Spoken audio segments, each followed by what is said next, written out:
ఇక మనోళ్ళేమో కేసీఆర్ గారేమో దూరదృష్టితోని తెలంగాణకు రేపు హైదరాబాద్ దగ్గరుంటది, పారిశ్రామిక అవసరాలుంటాయి, హైదరాబాద్ పెరుగుతుంది, రేపు త్రాగునీరు అవసరమని ఒక 50 టీఎంసీల రిజర్వాయర్ కట్టిండు.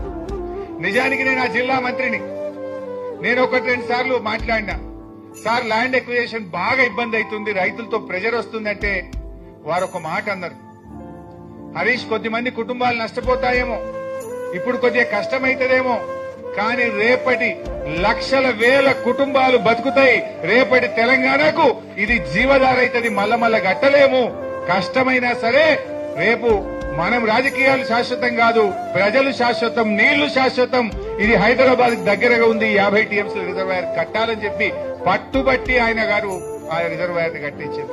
ఇలా అదే వరమైంది కదా.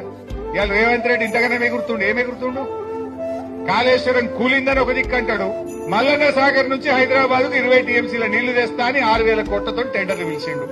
మరి కాళేశ్వరమే కూల్తే నువ్వు మల్లన్న సాగర్ కెళ్ళి 20 టీఎంసీల నీళ్లు ఈ హైదరాబాద్ కు మంచి నీళ్లు మూసి శుద్ధి చేయడానికి ఎక్కడి నుంచి తెస్తావో సమాధానం చెప్పాలి మిస్టర్ రేవంత్ రెడ్డి.